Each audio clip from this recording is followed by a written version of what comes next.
자, 이런 것들을 만들어내기 위해서 우리가 사전에 알아야 될 건 뭐냐면 부동산 경기에 따라서 어떻게 변화해 갈 것인지 따라서 부동산 경기에 대한 것들을 좀 살펴볼 필요가 있는데 교재에는 어쩌고 저쩌고 나오는데요. 딱 건너뛰고 핵심만 얘기할게요. 부동산 경기가 좋으면 부동산 중개업 경기도 좋다요? 좋아지긴 해요. 좋아지긴 해. 그렇다고 해서 큰돈이 벌리진 않아요. 왜? 죄다 오픈하죠. 죄다 오픈해요. 부동산 경기가 안 좋아지면 다 망하나요? 그것도 아니거든요. 그래서 이런 결론을 드리죠. 우리가 뭐 파레토의 법칙, 템포의 법칙, 1%의 법칙 수많은 얘기들 하는데 제가 느낀 결론은 뭐냐면 중개업 시장은 템포의 법칙, 10%의 법칙이 굉장히 크게 작용하는 곳이에요. 다시 얘기하면 경기가 좋든 경기가 안 좋든 내가 그 지역 내 10% 안에 들어가 있는지 안 들어가 있는지가 중요한 거지 경기에 따라서 뭐 크게 달라지는 건 없더란 얘기죠. 아무리 불경기여도요. 저 10% 안에 들어가 있는 사람들 다 돈 벌었다니까요. 그러니까 저한테 와가지고 맨날 하는 얘기가 세금 절세 전략 알려달라고 했어요. 세금 절세 전략. 세금 절세 전략 어떻게 해요? 어떻게 해요? 부동산 중개업을 운영하는 사람이 가장 손쉽게 할 수 있고 가장 효과가 큰 세금 절세 전략은 뭐예요? 합동사무실을 운영하는 거예요. 간이과세자. 간이과세자. 간이과세자로 하는 게 좋아요. 일반과세자보다. 네. 근데 매출액이 일정 금액 넘어가잖아요. 그러니까 뭐 하냐? 한 사람 더 등록해놓고 간이과세 2개 등록해놓고 계약서를 쪼개는 거예요. 그게 절세의 시작이었거든. 그거는 나중에 얘기합시다. 나중에. 그 상황에 닥치게 되면 그때 알려드릴게요. 어쨌든 그렇더라라는 거죠. 그래서 부동산 경기가 살아나면 뭐 그때 가서 오픈한다, 뭐 안 좋아지면 뭐 한다, 뭐 어쩌고 저쩌고 이런 얘기 말씀들 하시는 분들이 굉장히 많아요. 지금 열심히 공부했다가 나중에 경기가 좋아지면 오픈해야지. 라고 하시는데 그런 건 없어요. 그런 건 없고 지금 경기가 안 좋아서 다 힘들어도 10% 있는 사람들은 전부 다 흑자고요. 그게 그 사람들이 경기가 좋아지면 어마어마하게 벌어요. 격차가 확 벌어져요. 그래서 결국은 그 전부터 내가 10% 안에 있어야 되는 거예요. 격차가 이미 벌어지고 나서부터 오픈하면 뒤 꽁무니 쫓아가다가 경기 꺾어질 때 망해요. 경기 꺾어질 때 망하거든요. 근데 사람들은 뭘 잘못 착각하시는 분들이 굉장히 많아요. 부동산 시장을 뭐 이런 식으로 얘기들 하도 뭐 저렇게 얘기하고 많이 있는데 다 필요 없고요. 이거 하나만 볼게요. 부동산 시장에 대해서 난 관심이 좀 있는데 고객들한테 내가 부동산 시장에 대한 관련된 브리핑을 좀 할 건데 내가 좀 알아야 하지 않겠냐 라고 하시는 분들이 종종 계실 텐데요. 그런 분들을 위해서 추천해드리고 싶은 책이 이거예요. 대한민국 부동산 40년이라는 책이 있어요. 저 책은 이렇게 보시면 돼요. 그 노무현 정부 때죠. 참여정부 때. 부동산 가격이 굉장히 올라갔어요. 굉장히 올라갔어요. 물론 지금으로부터 굉장히 오래전 사건이기 때문에 가물가물하신 분도 계시라고 생각을 하는데 부동산 가격이 굉장히 올라갔어요. 그래서 별의별 법과 제도를 통해서 부동산 가격이 올라가지 않도록 난리를 쳐놨죠. 대표적인 게 뭐 2주택 중과세, 종합부동산세, 그 다음에 뭐 비사업용 토지에 대한 중과, 뭐 이런 것들 있죠. 그 당시에 생긴 거예요. 그거 엄청나게 해놨는데 부동산 가격이 올라가냐 떨어졌냐? 다 올랐어요. 대책에 나와도 계속 올랐어. 미친 듯이 올랐어. 끊임없이 올랐어요. 그래서 정부에서 이제 결단을 내죠. 아, 도대체 이거 어떻게 잡을 수 있을까? 이 경기 어떻게 잡을 수 있을까?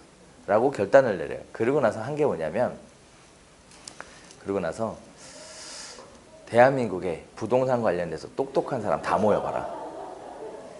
다 모여봐라. 그리고 얘기 한번 해보자. 도대체 왜, 어떻게 이 상황이 발생했으며 부동산 가격을 어떻게 잡을 수 있는지 얘 대해 얘기해보자 하고 시작을 해요. 그래서 여기 책을 쓴 사람이 국정 무슨 정책팀인가 그래요. 그러니까 나라에서 쓴 책이에요. 대한민국의 부동산 관련해서 일가견이 있는 사람들 다 끌어모아요. 그러고 나서 원인 분석과 대책에 대한 이야기를 쭉 해냅니다. 부동산은요, 뭐 외부의 변수나 특별한 상황에 따라 오차범위 있지만 전체적인 큰 범위의 선순환 구조는 똑같아요. 똑같아요. 우리는 부동산 가격이 좋을 것이다, 안 좋을 것이다 미리 예측할 수 있어요. 뭐 이것만 보면 예측할 수 있도록 돼 있어요. 저 책에서는 이렇게 얘기해요. 돈은 똑똑하다. 저 책에서는 그런 얘기를 해요. 돈은 똑똑하다. 그리고 시장을 움직이는 것에 가장 중요한 건 시장을 움직이는 데 가장 중요한 요소는 유동성 자금이다. 이렇게 얘기를 해요. 유동성 자금이 뭐예요? 말 그대로 투자를 위해 뭔가를 위해 대기하고 있는 자금을 유동성 자금이라고 해요. 그 유동성 자금의 크기가 크면 클수록 무언가가 촉발됐을 때 받을 수 있는 영향이 크다는 얘기예요. 노무현 정부 때는 그 수많은 유동자금이 부동산으로 쏠려가서 그래요.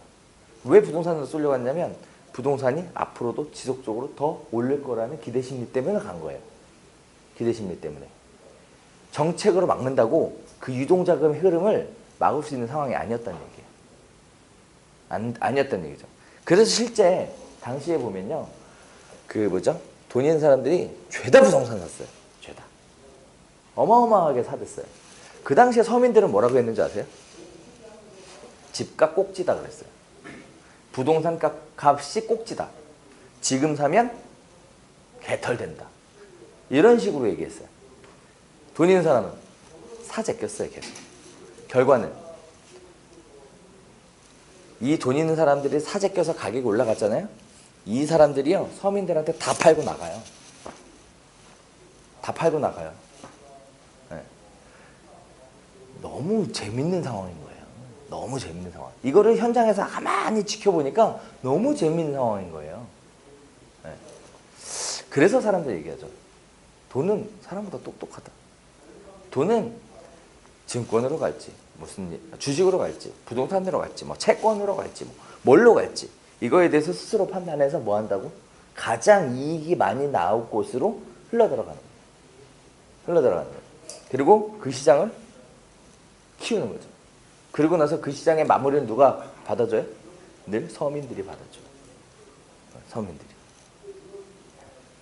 이런 식의 일들이 발생하더라. 이 얘기를 또 이 책을 봐달라, 시간 되시면 봐라 라고 말씀드린 이유 중에 하나 뭐냐면 저 책에는 굉장히 자세하고 디테일한 데이터가 들어가 있어요. 데이터. 예를 들어 볼게요. 지금 가격이 꼭지예요? 라고 할 때 아니에요 라고 얘기할 수 있는 데이터가 저 안에 다 있어요. 차트로 다 들어가 있어요. 몇 년 몇 월 달에도 그 얘기가 있었어요. 근데 이거 보세요.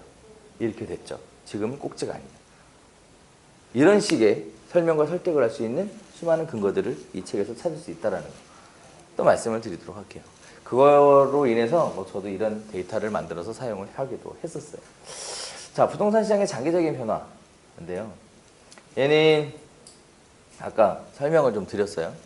그래서